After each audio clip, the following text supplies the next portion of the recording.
Okay. Hey, welcome everyone. Thanks for joining us. Angie's not here, so I'm representing Angie. Where's Angie at? She's seen pink. Yeah, I know. Yeah, I know. You're just giving her a bad time. I know. Anyway, so welcome, and my name's Renee. I gotta put my glasses on because I can't see. Number one, please check to see that your phones are off. It's only an hour and a half, guys, so we can do it right for an hour and a half.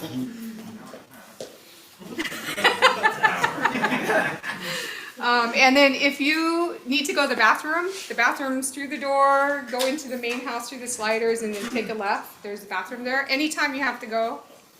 Hey, what's up, Kyle? You hiding? Yeah, you can go to the bathroom in the middle of the thing if you need to, no problem. There's cookies and coffee and water over there, help yourself. Also, tomorrow, on every Wednesday, we do MOB, which is Mothers of Battlefield.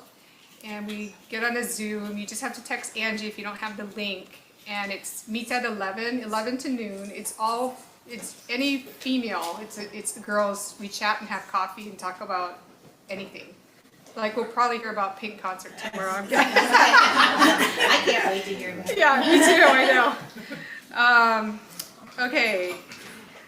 Group coaching. Oh, I didn't know that. Okay, so we're having group coaching. I love group coaching. It's like my favorite. I show up for everyone. It's going to be on Wednesday, September 18th. And I'm sure you have to register for it, right? Yeah, you register online, tickets are free. Yeah, tickets are free. So you just go to the Battlefield site, look for services, group coaching, and then sign up for how many people, just because they have to limit it because it's pretty intimate. We meet in here probably, and they kind of limit the amount of people. And oh my gosh, it's awesome because Art sits here and just, we just dig in real deep and we share and we always learn. Even if you're not going through it at the moment, you learn from other people and their journeys, and support them. So I can't tell you how good that is. It's my favorite. What else do I have to tell you? Oh, okay. So we're going to have Angela. Angela's going to come up and talk about the auction. And I just want to put my 2 cents in on the auction. So please go ahead and, support this fundraiser. It's our biggest fundraiser and we really need help. And the way I look at it is this program has given so much to myself and my family. It's kind of good to just be in it and keep sharing it and bringing more people because there's so many people in our communities that are hurting and need help. And, we make great friends too. So that's all I have to say. And Angela's going to talk about the auction. You did a great job. Yes, you did. So I am just gonna say this is the moment now. It's the auction is actually November 9th. And we got to go last year. That was our first year. Sit down. The camera's. Okay. Or spin around. Okay, so November 9th, Saturday, November 9th is the auction. That means that right now is when we need to be getting items. So we need to be asking our guests to come. And if every one of us gets a table and fills it with people, not only maybe in our own extended families or our neighborhoods or the business community, but even if there's people who you think need to learn about Battlefield, I think this is an amazing way to introduce them to the community because there's a lot of joy in our community and a lot of purpose. And I think it's an amazing way to bring people into our community who need to be here. When we came last year, we invited some more of our kids to come and be part of it. And I think that was also just a great learning experience for everyone. So in the back, there are posters for you to take, like you can put them up at your local Starbucks, or if you have a business right there. There's a QR code, which gives all the information you're going to need. If you can, take 2 of these forms with you tonight, so you have them with you. So this is a donation form. So we need tons of items, but also if you have things that are like tickets, to a game or an event or a play or, yeah. So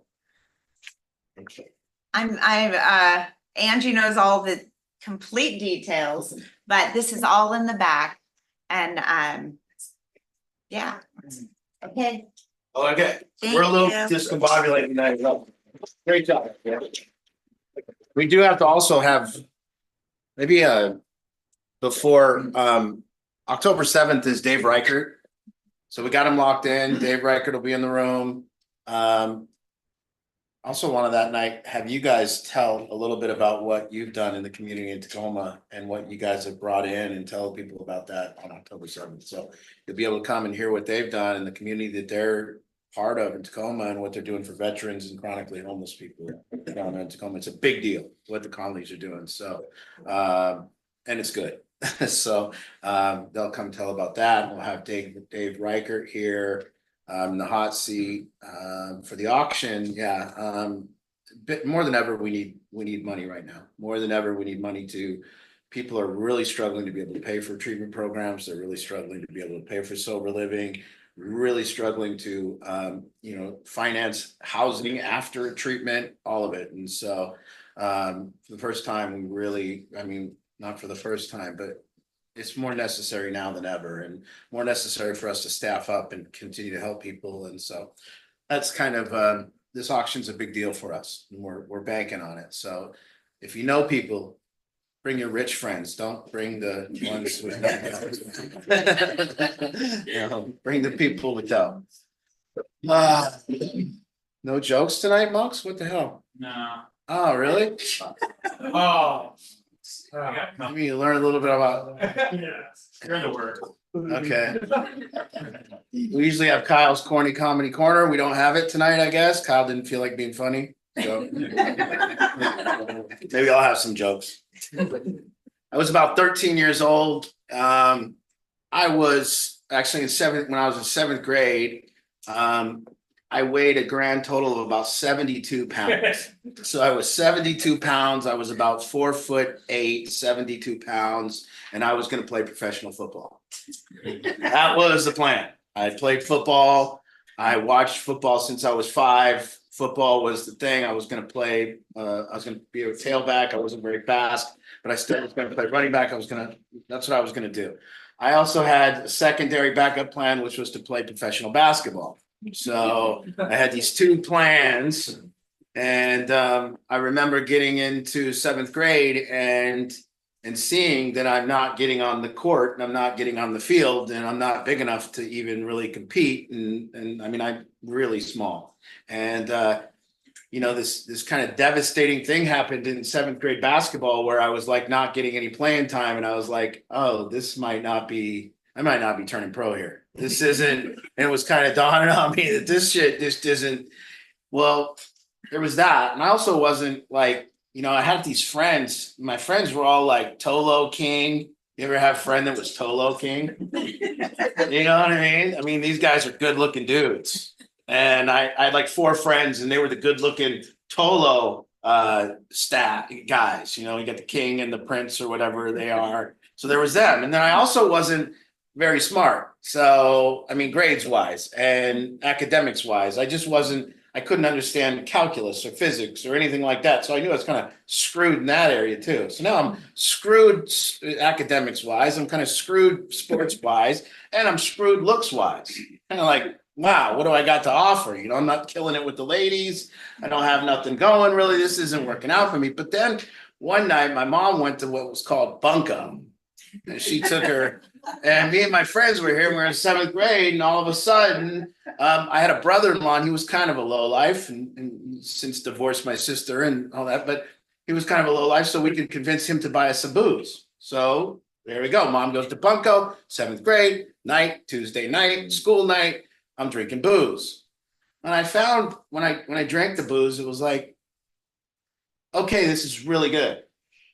This feels really good. It feels really good than that felt. And so, and And what also happened was stories began to develop about art. So if you were around, stories about how much I could drink developed, stories about crazy shit I did when I partied developed, stories about, and then that turned into like weed. And then I became the guy and I bought the weed, and then I would sell the weed, and I'd be the guy that showed up at the party with the weed. And that turned into other like designer drugs, like acid and everything. And I was the guy. So I had developed this reputation based upon drugs and alcohol. So I had like got known for something.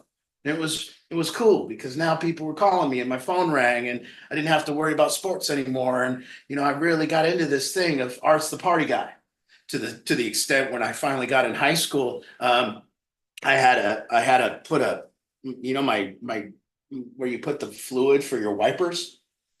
Well, instead of fluid, I put beer. So then I ran a hose from my wiper fluid in through the heater vent thing, and I could suck it right there and drive and drink beer. And now from the time I was in 10th grade to the time I was in a graduate of high school, what happened was everyone called me for where the party was.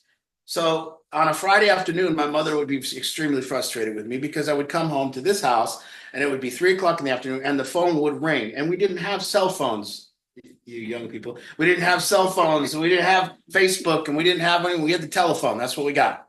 And so the phone would ring and ring and ring and ring, and everyone, where's the party, Art? Where are we going to meet? Where are we meeting after the football game? Where's the party? Where's the party? Where's the party? I remember I would have caravans that would follow me to the football game from here to Puyallup if we were playing Puyallup, and they would be 110 cars deep, just shoot. Shoo, shoo. And guess back then we met at Joanne's Fabric up there by Kent Meridian High School. And it was the spot. And then we hung out at the McDonald's there. And so basically what happened was partying became my identity. It just became my reputation. It became how I got known. It became how I mattered. And so, you look back to Little Art and you go, wow, you could see how that little guy got caught up in that kind of thing. And you could see how really good it felt to have this reputation, to have this identity. And so then, as you move on with this thing, though, the drugs get a little harder and the drugs get a little more gripping and the drugs get a little bit more addicting. And all of a sudden you're not the party guy anymore because you take it too far. And that's what happened to me for 17 years. So for 17 years of my life, I was the guy that took it too far. And for the last 7 years, there was no party. There was no friends. Actually, for the last 13 years, it was just me alone in a room, smoking crack, doing dope, robbing who I could rob, stealing from who I could steal, robbing my parents, robbing the people I'm with, manipulating, cheating, whatever I could do to stay high. And that's just what happened. And so as I got on, I got sober. When I got sober, what I realized was, well, I needed something to now matter. I needed a way to now matter. And so what happens is you go to meetings, you go to Narcotics Anonymous, and and there's this beautiful thing that happens in the meetings. You get to say, hi, my name is Art. I'm an addict. And it's kind of cool, because to me, addict was something that was cool about me. I know maybe people don't understand that, but when I took on the identity of drug addict, I kind of liked it. In fact, it made me something. I remember Kyle Munkers was at one of our meetings a long time ago, and somebody said junkie or somebody said something like this. And then Kyle raised his hand and he goes, and he was only sober like a week or something. And he raised his hand and he goes, being a junkie is all I got right now. And so basically what I'm trying to say is being an addict can become our reputation. It becomes our identity. It becomes preferable to zero. You see? So what if you have, Art was either an addict or he was nothing. And that's what it was to me. There was no in between. There was nothing that I had that was like, oh, I could hang my hat on if I'm sober and be this. It was just addict or nothing.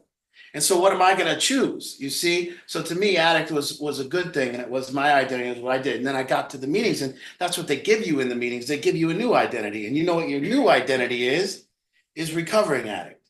That's your new identity. Now you get to adopt that. Now you get to say, hi, I'm an addict in recovery. I'm a junkie that used to be that is in recovery now. And so we have this thing where it's like, so then I'm going along and I dive in. So when I get sober, I went crazy. And what I was chasing when I got sober was a feeling. You see, when I got sober, I didn't have this feeling to use. I needed to chase a different feeling. So the feeling that I chased was success. The feeling that I chased was a reputation. See, so now what I had to do is I had to replace this reputation of being an addict.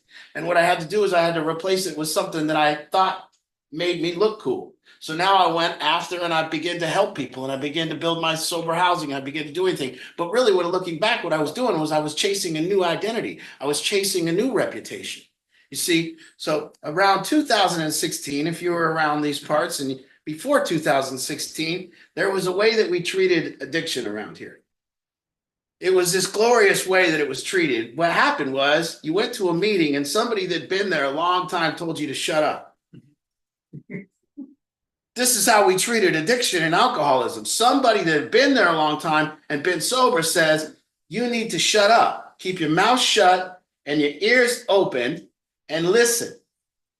And I like that because somebody told me to keep my mouth shut, my ears open and listen. He said, if you had anything of value to say, you'll get that later. But at this point in your life, Art, you don't have anything of value to really say. It's not important for you to talk. It's more important that you listen to how somebody like me used to be an alcoholic and now I'm sober, how somebody like me used to be an addict and isn't. So we shut up and listened, and that was what you did. And then what it was there was 3 parts to this kind of 12-step thing that we used to do. And it was like, find God, clean house, help others. That was the formula. Now, about 2016 and it was simple, right? You got into the program, you find God because you need something. You need something besides yourself. So you go, God, help me, man, something, help me do this. And you find God. You find God through peace. You find God when he gives you like the strength to not use drugs anymore. You find God when you really work a program, because what else could have you obsessed with drugs and alcohol every single day and then take that? It had to be God. And I knew it had to be God. So I found God.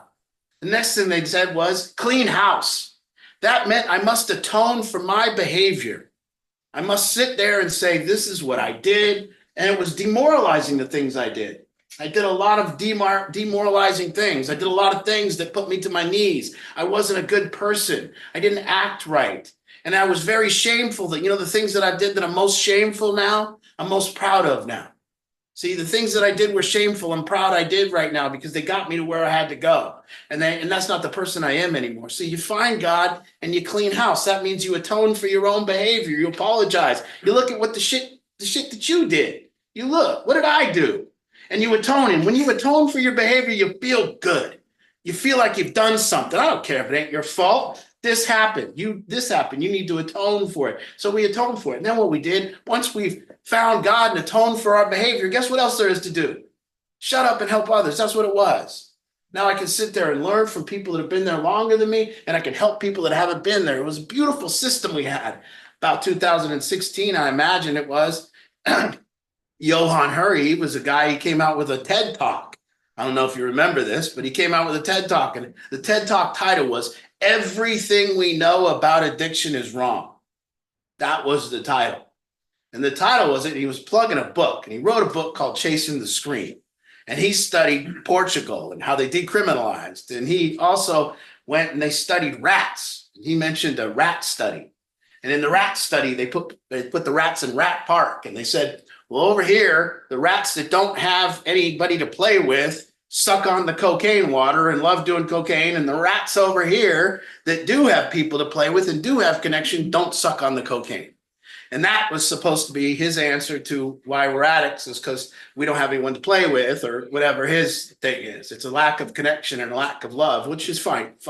Now, by the way, I'm not here to disagree. What I'm here to do is to say there is an alternative narrative out here. There is a narrative to this thing that goes different. Another person that came out around this time was a gentleman named Gabor Mate. Now, prior to 2016, I'd never heard the word trauma unless I was watching TV. I had never heard the word trauma unless they were talking about an ER or it was on TV, some trauma show, or maybe like a traumatic accident on I-5 that they brought in the trauma helicopter or something like that. But prior to that, I'd lived in this planet for 32 years or 42 years. I'd never heard the word trauma used in this way. Well, Gabor Mate came out and he said what? He said addiction is caused by trauma. And it was emphatic. And all of a sudden now, shut up and listen isn't the answer. So I'd like for you all that are recovering addicts to raise your hands. If you're a recovering addict, please raise your hand. Now, keep your hand up if you went to trauma therapy in the last year. One. Who was that? Derek? Who was that? Tim? So we have one person. Now I'm just giving a counter narrative. I'm just saying, look at the possibility that maybe what they say isn't true. I'm looking at the possibility that we have addiction caused by trauma and all these sober people here that aren't in trauma therapy. That for 70 years of Alcoholics Anonymous, 80 years, Narcotics Anonymous, nobody went to trauma therapy.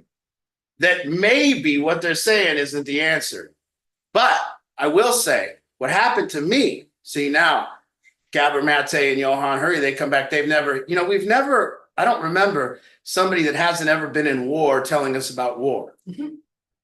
I don't remember that. And as somebody that's been in Vietnam, somebody that's been in a war would have a hard time listening to somebody tell them about war that went to college to study war. It would be quite offensive. You'd be like, wow, this guy thinks he knows about war and he hasn't even been in a war? That's pretty crazy. I don't know any skinny person that's always been skinny talking to people about weight loss. In fact, if you've lost 200 pounds on this planet or 100 pounds and you had to listen to somebody that's always been 120 tell you about weight loss, you might get offended. It might be like, well, hey, that's kind of your deal, but whatever. So here's the deal. What I see, what happened to me, oh, by the way, in 2016, when they came out and did this, what they did was they also said, don't call people addicts anymore. And they said they're not people suffering from a substance use disorder. They're not addicts. They're people suffering from a substance use disorder. Now listen, they're not alcoholics. They're suffering from alcohol use disorder. Well, Bill and Bob wrote the book, and they were alcoholics, and they changed the world with Alcoholics Anonymous. And guess what they called themselves? They said, we're alcoholics. Who are you to say don't call us alcoholics? When did you come up with that? What are you protecting? What are you protecting not calling us an alcoholic? See, now I get down to what my identity was. 17 years, I was a drug addict. I'm proud of it. 17 years, I was a crackhead. 17 years, I was a junkie, and I'm goddamn proud of it because here I stand. Don't take that from me. Don't tell me that my 17 years was me suffering from a substance use disorder. Don't tell me I had a disorder. Don't do it because I ain't no victim. I'm a perpetrator. I'm a leader in my life. I'm the captain of my ship. And so for you to say I had a disorder, it negates my 17 years. It negates me having to atone for my own behavior. You see, because it wasn't my fault, because I suffered from a disorder. It wasn't my fault that I took my girlfriend's 8-year-old safe that he got for his birthday while I'm smoking crack and drove it over to a bank because I couldn't get it open and rammed my Tahoe into it and busted it so his $80 came out. And so I smoked it up by the time he got home from his dad's. See, I have to atone for that. But I was suffering from a disorder, so why even, it's not my fault. You see, so these people came out, Gabor Mate saying they came out and they began to protect, but I see it differently.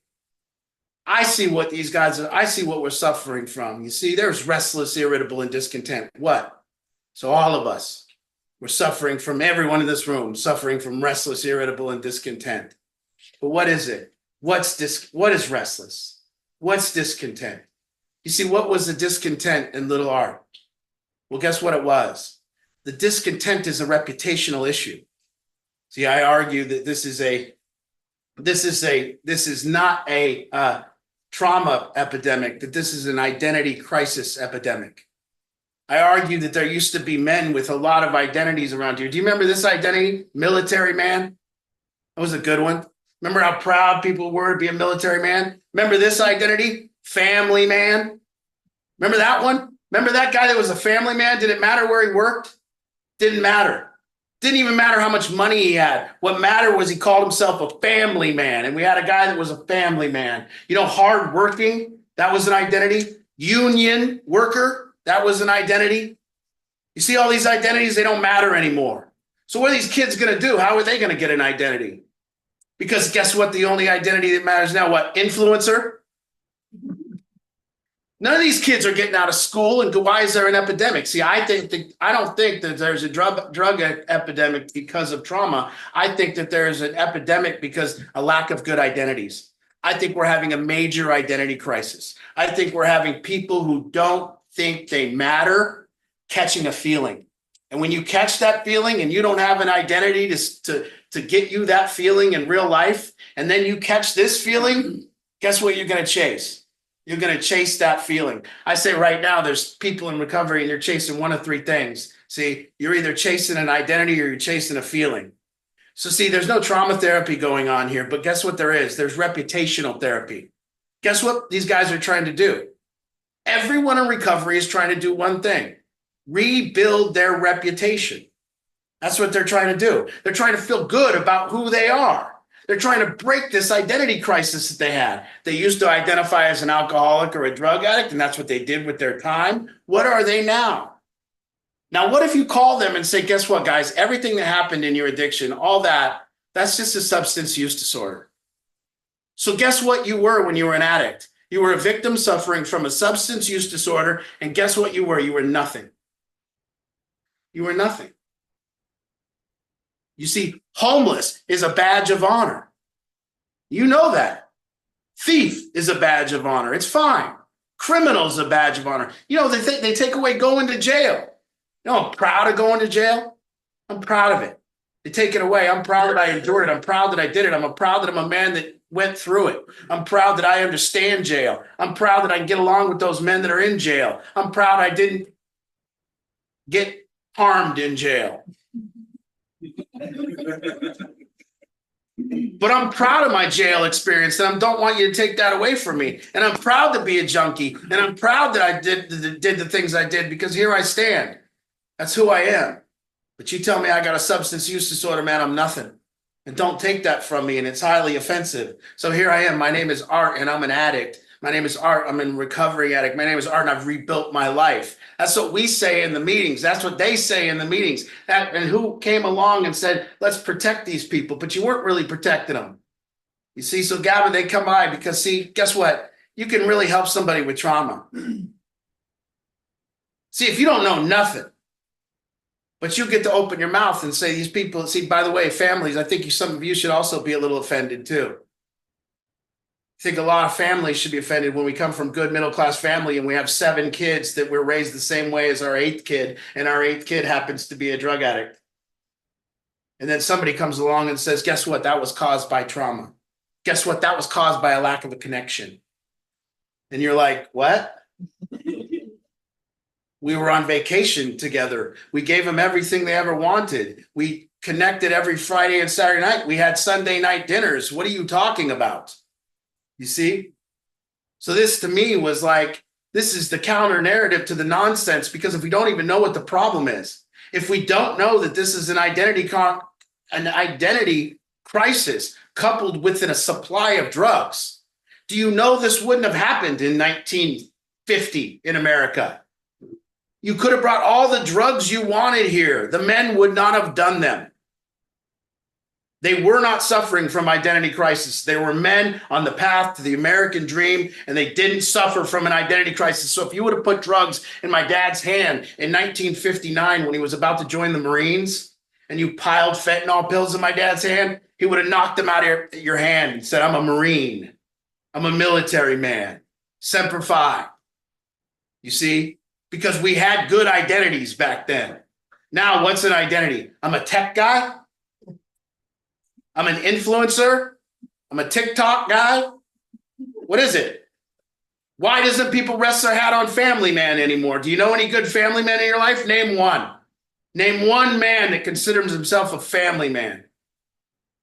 They're not around anymore. They're watching TikTok. They can't get off their phone. This is what we're dealing with. So to me, the counter narrative is simple. I had an identity crisis. Now I sit. What's the solution? Guess what? They say in the meetings, these people suffer from restless, irritable, and discontent. So we go use drugs to make us feel better. That's the premise. What makes you suffer from restless, irritable, and discontent? The body doesn't just suffer. You see? The mind is suffering from restless and irritable and discontent, which then makes the body feel uneasy. So why does the mind suffer from restless and irritable and discontent? Because of the reputation. The reputation isn't content. So if I look around and I see who's going to stay sober, I look for a content reputation. If I don't find a content reputation, I find somebody that's going to relapse. If I find a content reputation, I'll find somebody that won't relapse. It's a pretty simple thing. We don't treat this, we treat the reputation. See, so here we go. What's the solution? Well, here it is. I have restless, irritable, and discontent. And the reason that that exists is because my reputation is restless and irritable and discontent. And when my reputation gets enough validation, I don't feel that way. When I feel like I matter and I feel like I'm important and I feel like I make a difference, I also don't want to use drugs. But guess what? When I don't feel like I matter and I don't feel like I'm important and I don't feel like my reputation's good and I'm taking hits to my reputation, guess what happens then? I feel like eating a lot of food. I feel down on myself. I feel restless and irritable. I gamble poorly. I make bad mistakes. I act from emotion. And that's what I do when my reputation doesn't feel good. See? I would argue that a lot of the pain that people are feeling has nothing to do with the real pain. It has all to do with your reputation. Our fears, our everything. It's about what people think of us. I think it's very important that people understand that. And I think it's very important for people in early recovery to understand it, to understand what happened to you. I had a girlfriend in right out of high school, and she was a Japanese girl, and her brother's name was Yoshi, and her brother was he was a young man. He was like 17 years old, and he was a savant piano player. And I remember we went to PLU University, and we watched him play in front of a crowd of like 2,000 people, and he had the tuxedo on, and he played beautifully, and it was just this beautiful presentation. And he stood up afterwards and the crowd roared. And I looked and I go, oh, Yoshi's never going to be a drug addict. See, he's got that feeling right there. That's how he gets it. He gets that reputational acknowledgement. He's something. He matters. And look at all these people telling him he matters. And I went, Travis, please. That is, for Yoshi, that's just, that's his drug. So now I sit with these kids and I'm watching them. I'm watching very confused. Addiction is caused by trauma. Where's all the trauma therapy? How come I don't hear a story about somebody that went to trauma therapy and now they're sober? How come most of the people that are in trauma therapy are also the people that have to relapse the most? That's a bad identity to be a traumatized person. It's really a bad identity. It doesn't play well. It really leads to, see, I might not be right. I'm just asking very suspicious questions. If trauma is the reason that we're all here, why are we not talking about our trauma? Why are we talking about the things we did? Why are we talking about, if we all suffered from a substance use disorder, what was that? When did it hit you? When did you get it? I'd argue you got your substance use disorder about the same time you tried drugs. Probably pretty close. I would also argue that some people in this room that have never tried drugs also don't have a substance use disorder. And in fact, 0 people that have never tried drugs become drug addicts. 0. Imagine that. Why wouldn't their substance use disorder be manifesting in other ways? Why wouldn't they be chasing the drugs? I know no heroin addicts when I was in high school. 0. Not one. There was a direct correlation between knowing 0 heroin addicts in my high school and also a 0 quantity of heroin around my high school. Very fishy. Very fishy. I knew 0 fentanyl addicts in my high school. And it was very fishy because there was no fentanyl. But somewhere along the line, we had this huge trauma epidemic. Kids must have been left their families. Kids must have been mistreated at home, neglected. Because that's the only thing that makes sense, because we didn't have a drug epidemic. Now we do have a drug epidemic. Addiction is caused by trauma. Therefore, we must have had a trauma epidemic prior to now. You cannot conclude it any other way. Addiction is caused by trauma, said from Gabor Mate himself. So when was the trauma epidemic? Do you all remember it? When were we riddled with war? Are the Ukraine right now? Are all the Ukrainian kids using fentanyl? That's pretty traumatic. My kid's over there right now. Did you guys hear about Little Art?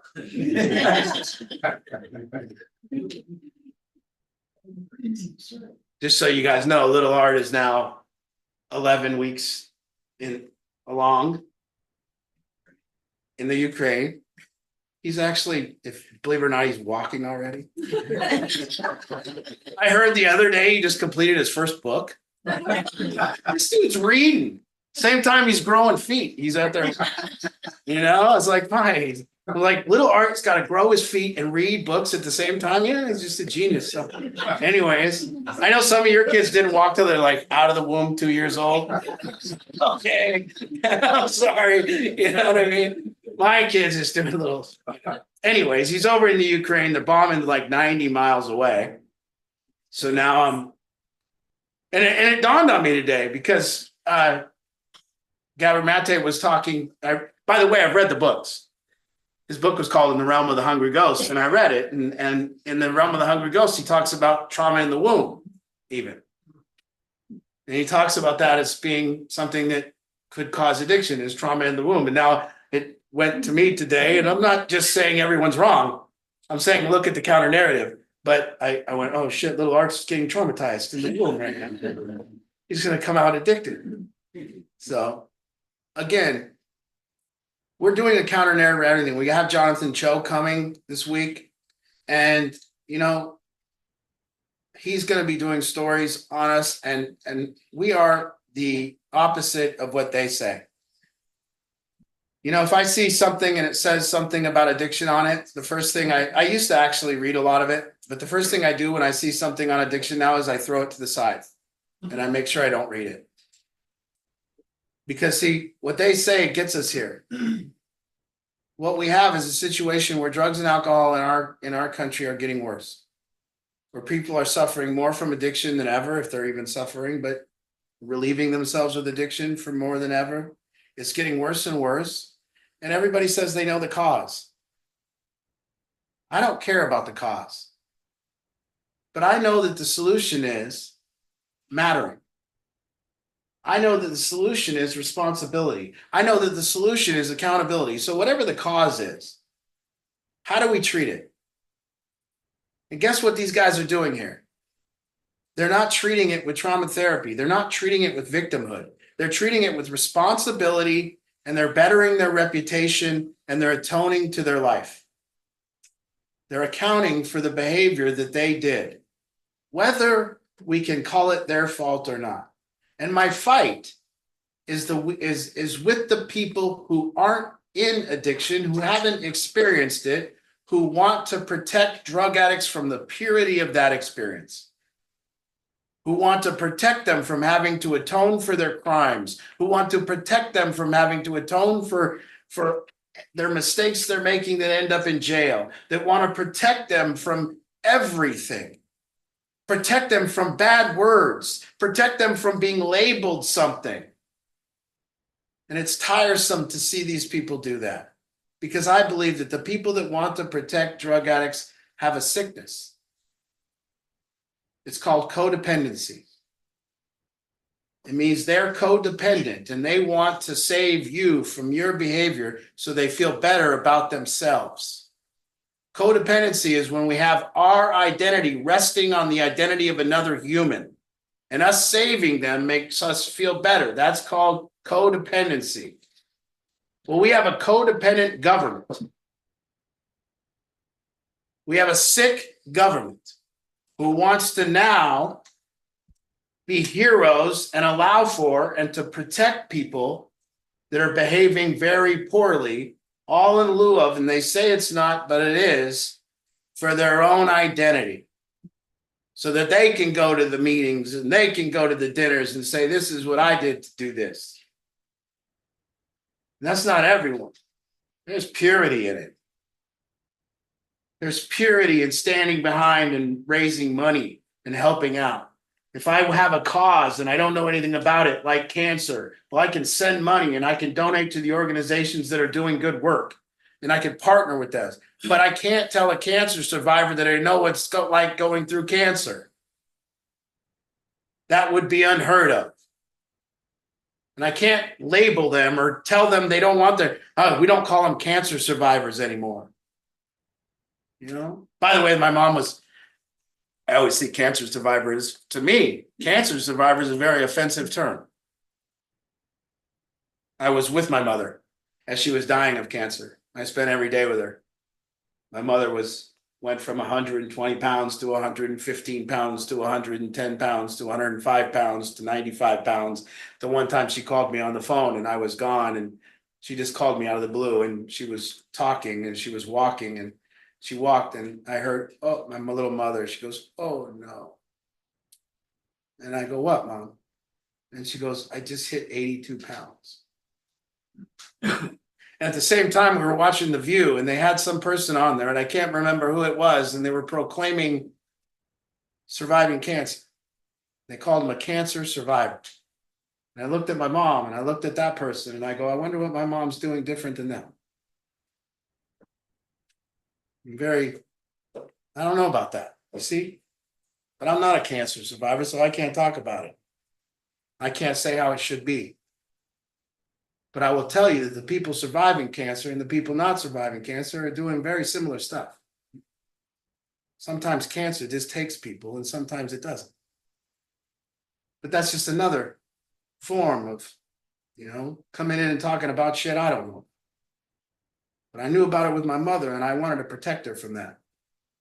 I wanted to say, Mom, I'm sorry that you're not going to be a cancer survivor. I know you tried. This is what we hear. This is what we're doing. Here we are. So all these guys are coming, and what is the solution today? We sit. See, what am I? Am I my reputation, or am I my discontent? See, I want to get the solution down before we stop for all of you, because I want you to understand something. You have to look at it the right way. We have to put the cart before the horse. Am I my pain, or am I my reputation? Am I my discontent, or am I want you to hear what I'm saying? Because see, here's how it is. Right now, I'm this. This is what I am. I'm sitting right here, right now. When this is in pain, which means when I am in pain, what comes in to try to take that pain away?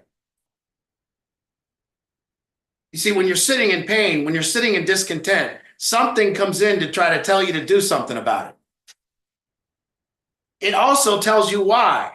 So you're sitting there and you're feeling pain and you're feeling discontent, but really it was this. You had a thought. Then the discontent came. Then this thing that had the thought of why you should be in discontent, why you should be worried, why you should be anxious, the same thing that just made you discontent, restless, and irritable through a thought. And the thought most likely was about how you look in the world, or your reputation, or worry, or something. So that comes in. It makes you feel that way. Then it tells you what you need to go to do to solve it. You see? So it comes in and says, oh, did you think about that? What are they going to say about that? What happens if that happens? You get restless and irritable and discontent. And then it tells you to go do something. So why am I saying this? I'm saying this because the solution is this is what I am. I am pain. I am restless. I don't have pain. I am pain. I don't have restless, irritable, and discontent. I am restless, irritable, and discontent. I am this. I don't try to get in the now. I am now. I am this. I have a voice in my head that's not that. And what it wants to do is take that pain away from me. So what it's saying is, you're either going to be chasing a reputation or you're going to chase a feeling. If you can't sit and feel and be yourself in here, pain, restless, irritable, discontent, that's me. Now, if I'm not it, then I want to get rid of it. So long way to say what little Art had to do was go try to get rid of himself. That's what he tried to do. And then when little Art got sober, what he tried to do is go fix himself. And I thought if I could just do enough with my reputation, I would no longer be who I am. Meaning I would no longer be pain, and I would no longer be restless, and I would no longer be discontent. But I'm telling you guys, at 13 years, I'm pain. I'm restless. I'm discontent. And my reputation doesn't solve it. And the only thing that solves it is sitting with what I am. Being right here. I am my emotions. I am love. I am restless. I am irritable. I am discontent. And this thing tries to tell me that it can go away. So you chase it and you do shit and you become a workaholic, or you go shopping, or you do whatever you do. You become a workaholic, or you get money, or you get a car, or you get shoes, or you get what you get because you chase your reputation. And then what happens if you're chasing that reputation because you don't know that that's the problem?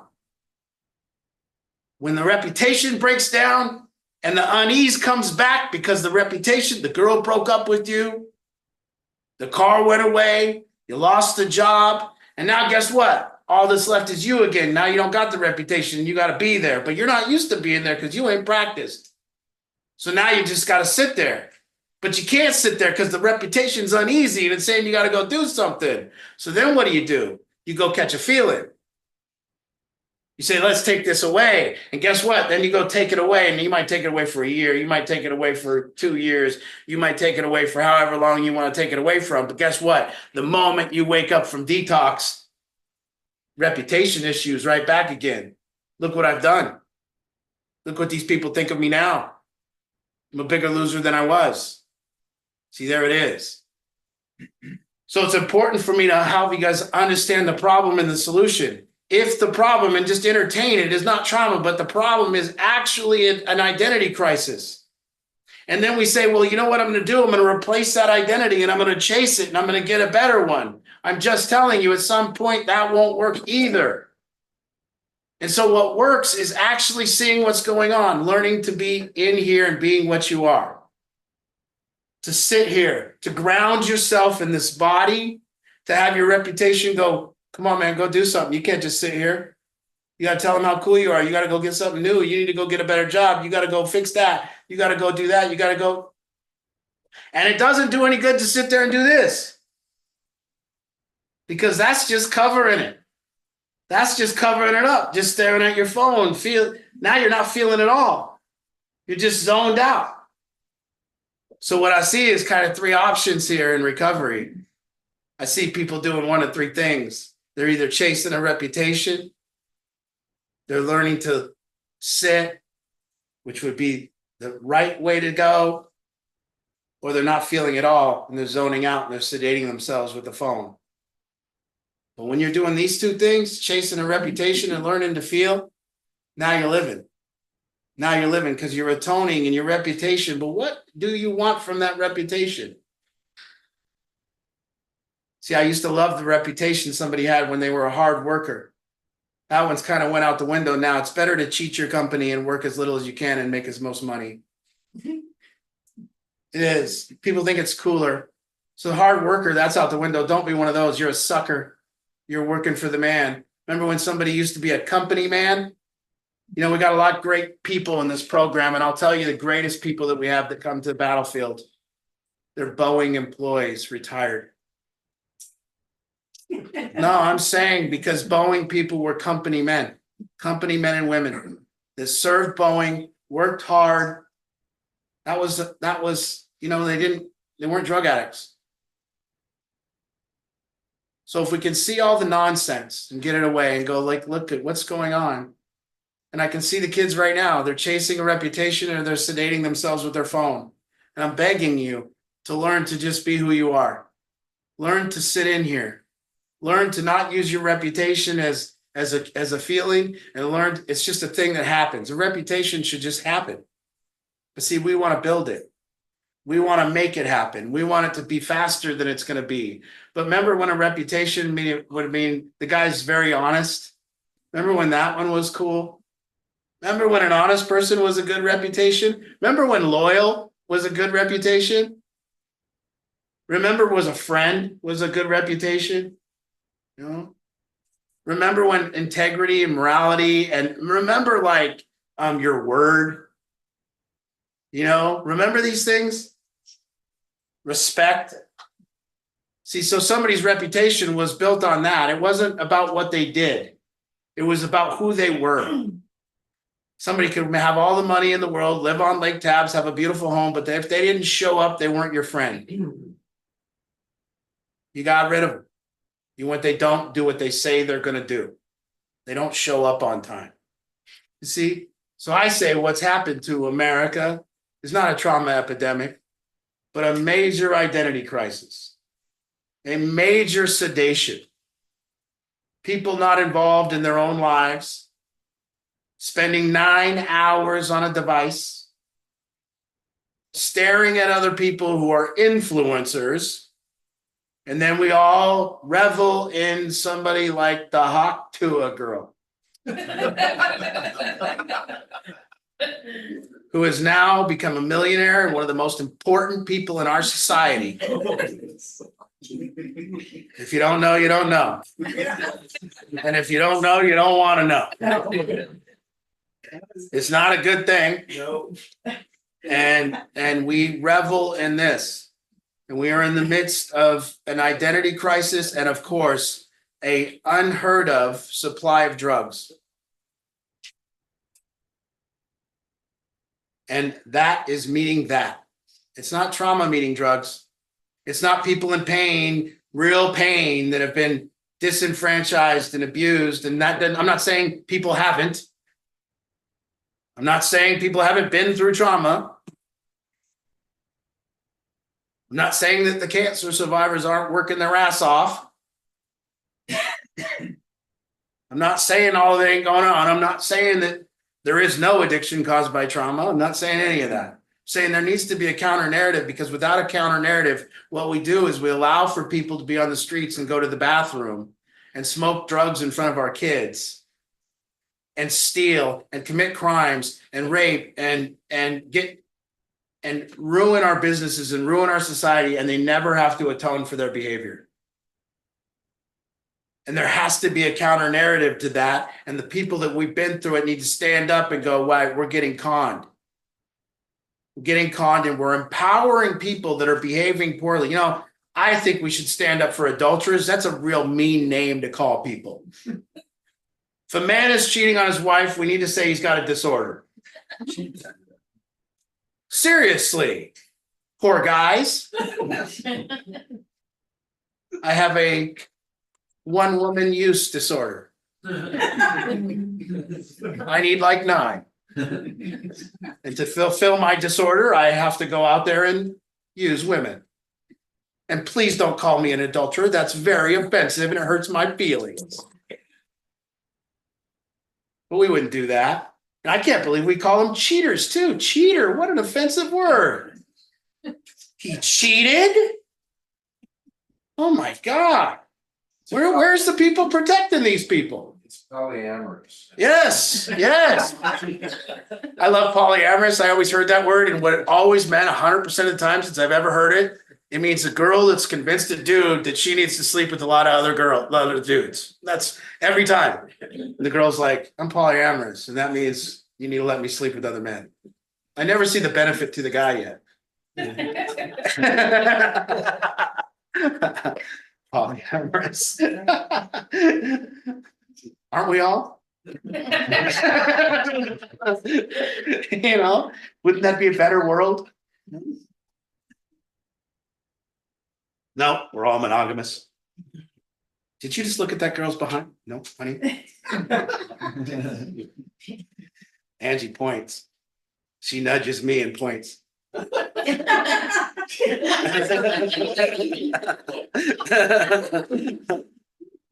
that. You know? But here we are. What are we gonna do?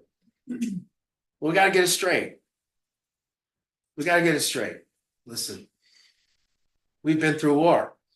Families have been through war. millions and millions and millions and millions of people on this planet that have been through trauma and aren't drug addicts. There's millions and millions of people that have been through trauma and are. And as a human being, you're going to get some on you. Imagine the Atlanta Falcons. I mean, 28-3. Imagine the trauma of that. Imagine Florida State. Yeah, yeah. In the top 15 and they lost the first 2 games. Yes. I mean, it's trauma, you know? But what does it mean? It means we've been through something. LSU. The problem with the reputation, see, the problem with trauma is this. The problem with it is simple. It's, what does it mean about me that happened to me? That's what we need to be talking about. That's the downside, is the people that have went through it, they can be very strong. These are strong, but when someone gets caught up in their head with their voice in their head, and the voice in their head is saying, what does it mean about me that I went through it? Does it mean I'm bad? Does it mean a bad person? That's what we need to get rid of. It means, no, you went through something. Somebody did something to you. All right, don't mean nothing about you. It means something about them. And that's the whole point of this thing, is again, that trauma is still reputational. It's all reputational. Because really the people that went through it, they was going, hey man, what does this mean about me that happened to me when I was 5? What does it mean about me that happened, that these people did this to me? So we're still dealing with the same thing. And then there's things that I don't understand. Things that I haven't been through. I saw it with my friend Treebark, who was a Vietnam vet. And I watched him go through true PTSD. I watched him have flashbacks. You know what happened? He went and saw that, he sees war movies and he has to go back to therapy. He didn't know it was going to be so graphic. And I've seen him when he's went in his real traumatic episodes. I've seen it. I don't understand that. There's things we know we can't unsee. But he's not a drug addict.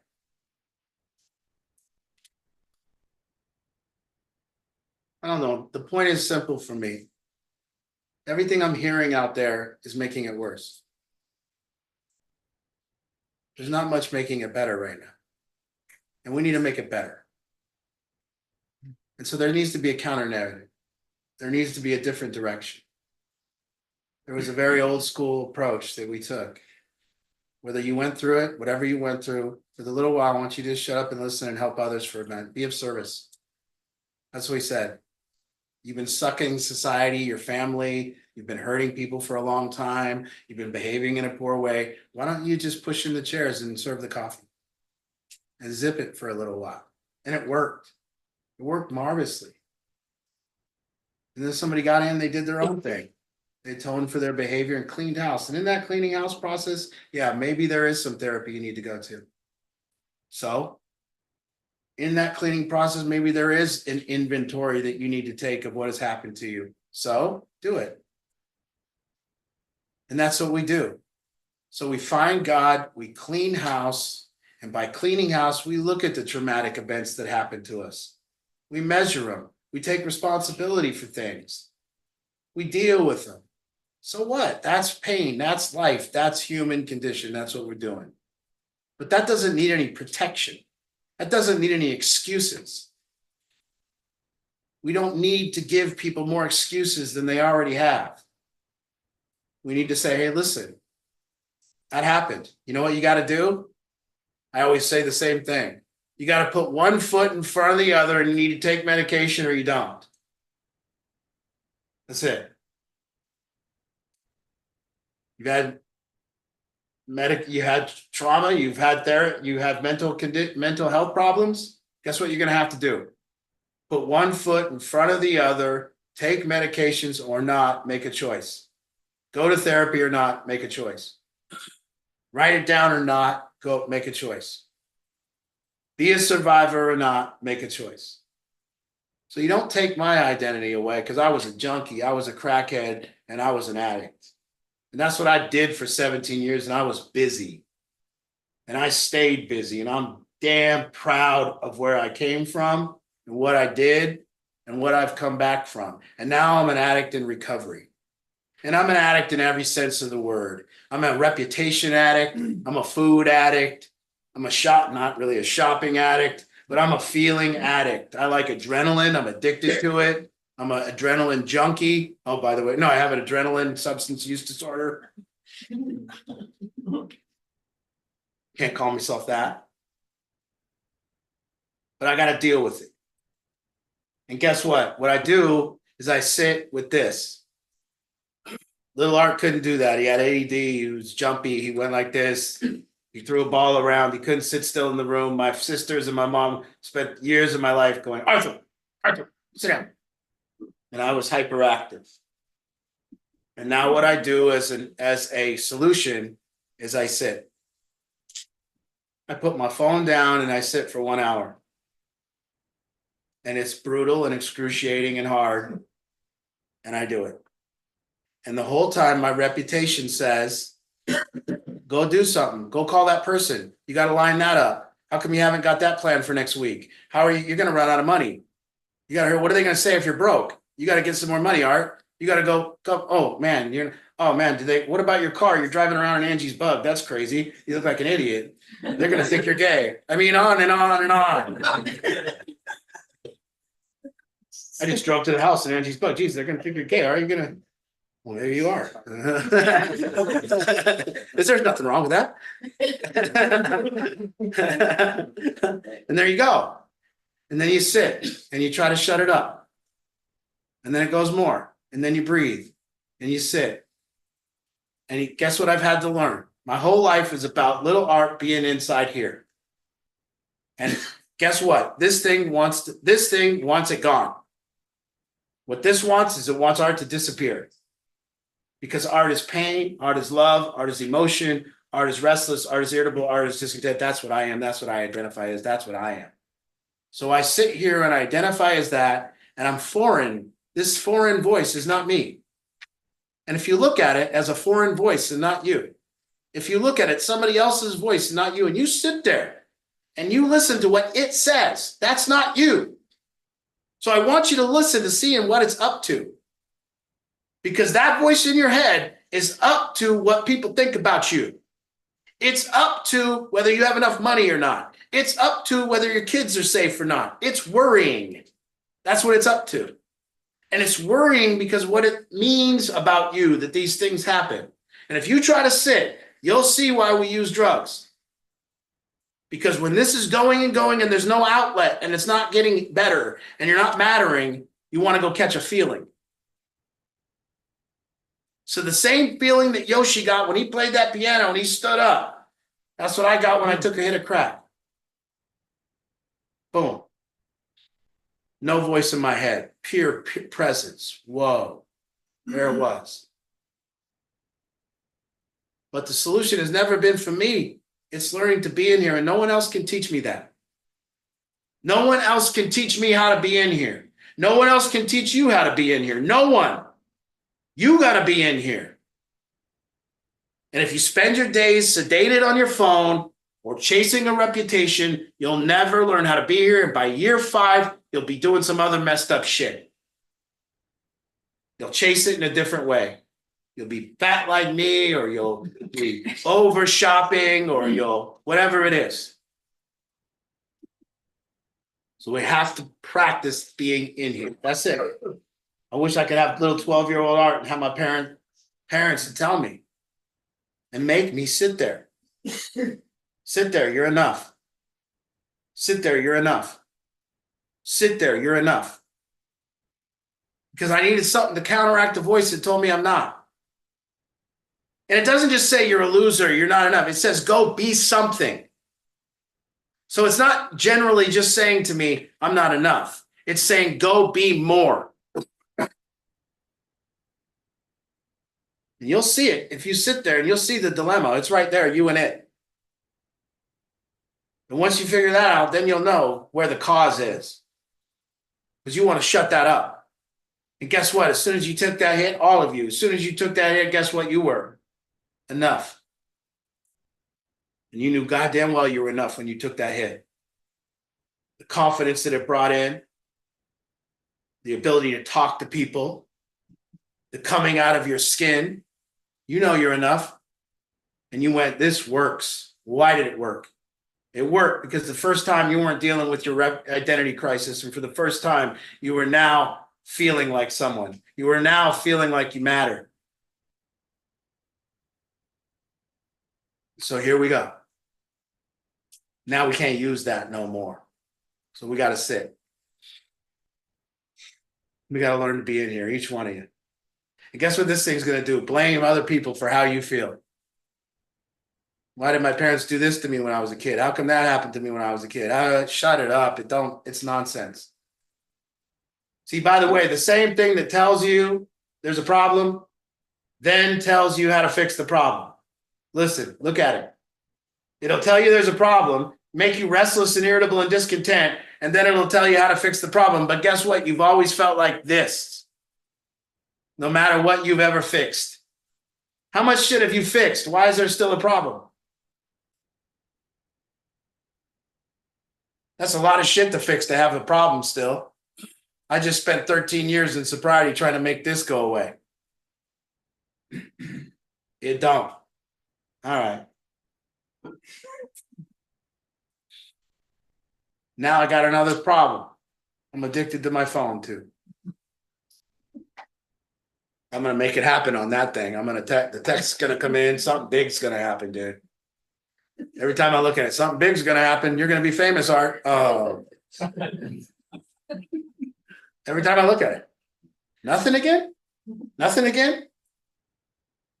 I was flying back from Vegas with this guy, and it was an Asian dude, and he comes walking on the plane, and he had the laptop bag, and then he had like a Game Boy kind of thing bag, and then he had a cell phone, and then he had one other like tablet thing. So he had 4 devices. And I was in the same mode I'm kind of in now. Okay, I'm just gonna put my phone away for this trip and sit for an hour and a half and see if I could do it.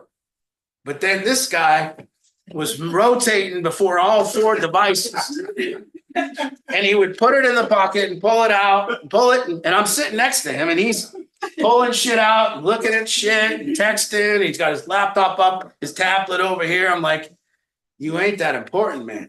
And then I'm sitting there and I'm like trying to meditate. I'm like, he's gonna check it again. And check it. You ever see it? People, I do it. I'm at dinner with Ange. And I like to put it down, face down. So I don't see it light up or anything. Because if I see it light up, then I'm, you know what I mean? But then you grab it. Oh, nothing. Oh, something. That's so true. I mean, we're nuts. Well, we're nuts. They've gotten us sick. So now we're sick. We got another form. You know, and that phone, that's the key to our reputation. You got to keep it going right there. There's important shit happening on there. Remember, I always see the guy at the airport too, when they got the thing in their ear. They got the thing in their ear and they're talking to people. I just want to go up and go, man, you're important. You know? You know, they're selling like widgets. Oh, for the widget salesman. How many widgets do we got going over? Well, we've got a lot of widgets. What kind of shipment do they want of widgets? They want a lot of widgets. Okay. Why can't we just sit and eat some food? Oh no, we got to sell widgets. See, I like to be notified of things, right? Oh. You know what I mean? Mhm. And when you do a new thing on there, it's like, do you want to allow Yes. I would like to be notified of that. Yeah. I like when you look at the top and it goes all the way across. Yeah, you got. Oh. At Facebook, they really knew what they were doing, man. To have those little numbers lit up above the. I remember when they used to have the red globe number. and they would have the red number. Oh God, you're like, look at all those numbers above my. I got a lot of things to check. Oh, and then Facebook knew what they were doing. That little circle that they got up there, let you know you have a message, and the little message thing. Oh man, you look at. Ooh, I got a message. It does have a weird one though. It's it'll be like, you tried something and it's like, do you always wanna do this? Yeah. And you're like, well, I don't know. And then the next one's like, just once? Yeah. Allow it tonight, just once. Yeah, yeah. Just this one time? Yeah. So I don't know, dude, it's like every time. Yeah, yeah, and you're thinking, I don't know what's gonna start happening Yeah, I now. got right. Yeah, yeah. Just once, Oh. pressure's off, dude. They were in a room one time, you know, it's like that Facebook documentary, and they get in, they sit there and blow the whistle, and they're like, you know how you all thought we were trying to make things to get you addicted to your phones? We were. We were. You're like, what? No one's going to jail? No, we made special sounds so you'd be addicted. You're like, you know how we were putting chemicals in the river and polluting society? Yeah, you know how you thought we were doing that? We were. And they made the documentary about themselves. And no one, oh, okay. We really wrecked a lot of lives. It's okay. All right, comments, questions, fights. Funny thought, you're talking about we must have gone through a period of trauma. What we actually did is we went through a period of non-trauma. Yeah, And I can't remember the guy, but our age, when we were raising our kids, a guy came out with a book. He was the worldwide expert. He was the idiot that put forward this idea that you shouldn't spank your kids, that you shouldn't let your kids loose, 'cause Yeah. that's traumatic. Yeah. Everybody wins, everybody gets a medal. yeah. You only, Spock. yeah, no, it's a guy after Spock. Oh, was it? Dobson, no, I don't know. Anyway, so, there's a whole generation of them we took pain away from. Yeah, And so that didn't help. And then the guy, before he dies, he goes, oh, by the way, I was wrong. yeah. That's what happened to that generation, and not to knock anybody here, but they were more entitled. They didn't know how to process pain as well. And there were all these side effects that you thought, well, oh, I didn't think about that. Yeah, I one of my favorite movies is The Judge. You ever seen this movie, The Judge? Robert Duvall. Yes. Robert Duvall, Robert Downey Jr. Oh. Great movie. And it's the greatest scene ever because Robert Downey Jr. is playing a victim to his father. And he's saying, I was valedictorian of law school. I was this, I graduated cum laude. I was saying all this, listing off all his stats that he's done. And then, but you didn't come to my graduation and you didn't hear my speech and on and on. And then Robert Duvall, his father, who's getting older and judged, and he goes, aren't you one of the most successful lawyers right now in the country? And Robert Downey Jr. goes, yes, I am. And he goes, you're welcome. And for me, I don't know how we get to where we get, but and I don't know how we got where we got. And I think it's probably one of the biggest mysteries for parents. I don't know how you can do everything with one kid one way and the same with one and have them work. There's a mystery to it, it seems. And I don't know the right answers. I'm not saying today that I'm right and everyone's wrong. And I'm not saying that it's not a mix of all of it. What I'm saying is there needs to be at least another discussion about the possibility that what we're saying is wrong. There needs to be a counter narrative to how we're dealing with people. And really what we've seen and what we're seeing is an empowerment of young people. And I can remember being a young person. And I don't know who these kids are that think we need to empower 10-year-olds to make decisions, because I've been 10. And I know what it's like to make decisions at 10. I know I made very poor decisions at 10. And if you would have allowed me to choose whether I brushed my teeth or not, I would have went with no. I mean, I'm serious. And if you would have said, you don't have to make your bed if you don't want, I wouldn't. And I don't know. I think it takes a lot more than that. I don't know.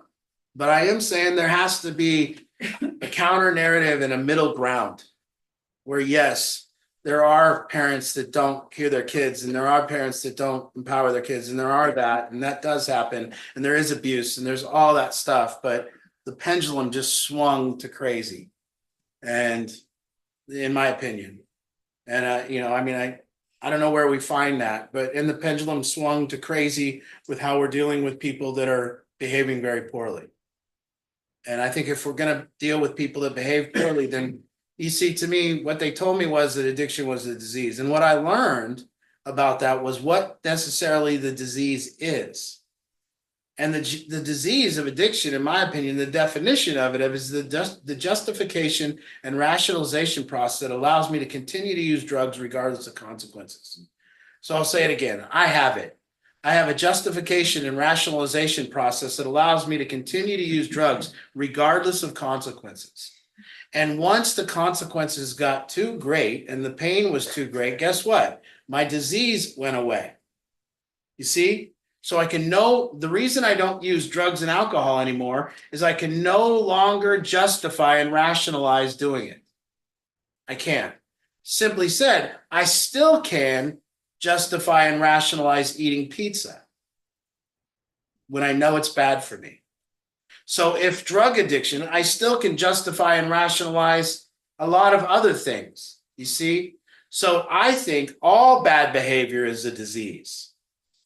It's a disease of wanting pleasure and not wanting pain and the ability to justify that behavior in your own mind before you do it. And so if we're going to label addiction a disease, we've got to label adultery a disease, over shopping a disease, gambling a disease, anger a disease. We got to label it all a disease. And we've got to say those people that commit adultery have it. What they have is a justification and rationalization process that allows them to cheat on their wife regardless of the consequences. And all diseases have you end up somewhere you don't want to be. Adultery will have you end up in divorce court with all your shit gone.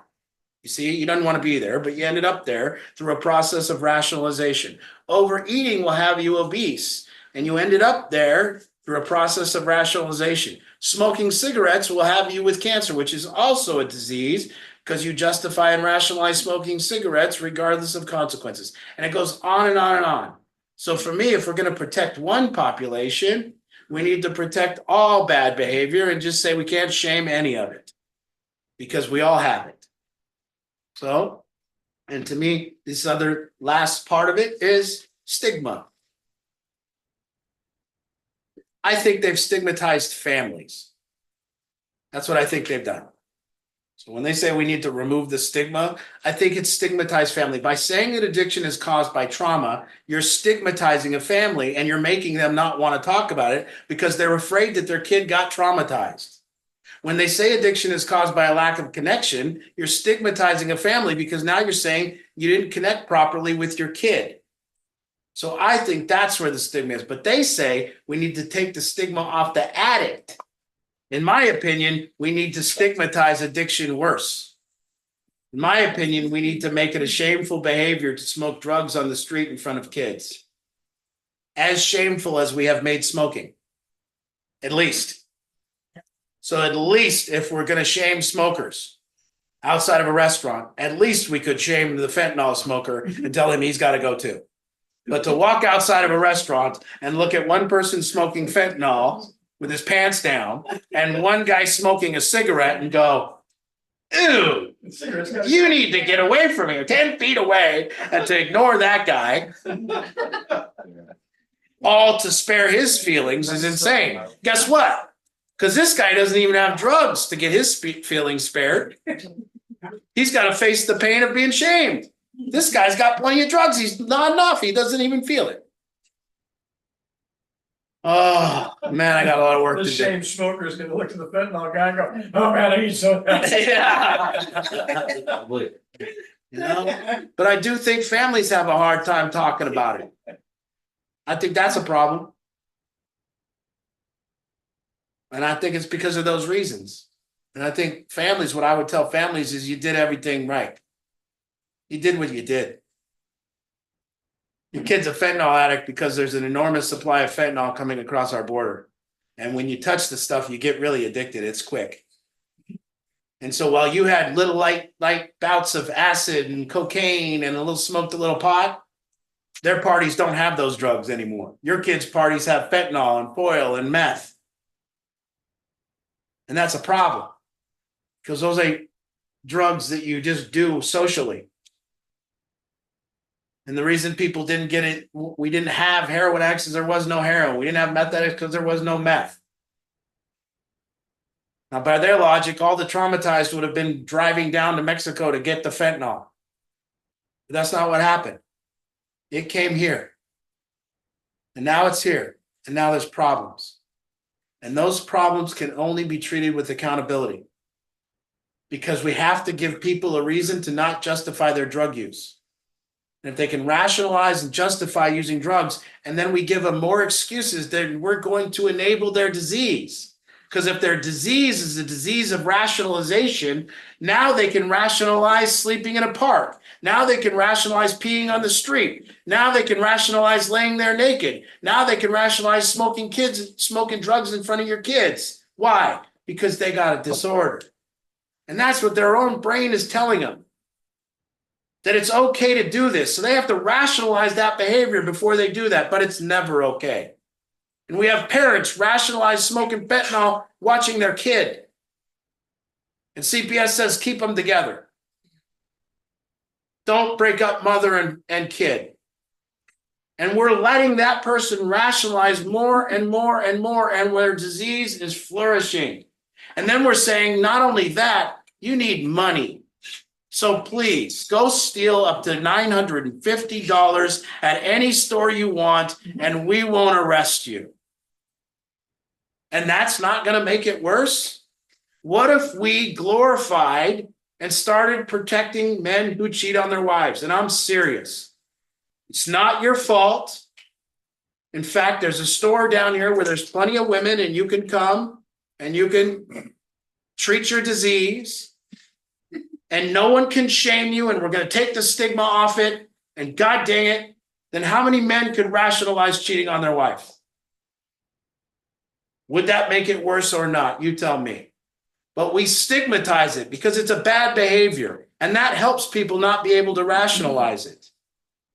And right now in high school, there's kids, quarterbacks of school. That's what happened. People used to think smoking fentanyl was bad, that you would get arrested, that you would go to jail. People thought smoking weed at school, I was the outlaw criminal at my school for smoking weed. Now they have the smoking square. And they can smoke it right at school in their vapes. And they might not say they allow it, but they do. And we're letting them smoke weed because we said it's legal. And now everyone, I go to the poker room. I used to be the guy at the poker room that snuck out, got in my car, hid from the cameras, and smoked weed. Now, all these tech guys that work at Amazon and all these people are leaving, and I'm the only one sitting there, and they're going right out in the parking lot in front of everyone and smoking. Bob, you got me on this one? They're going right, and they come back and they just reek from smoking weed.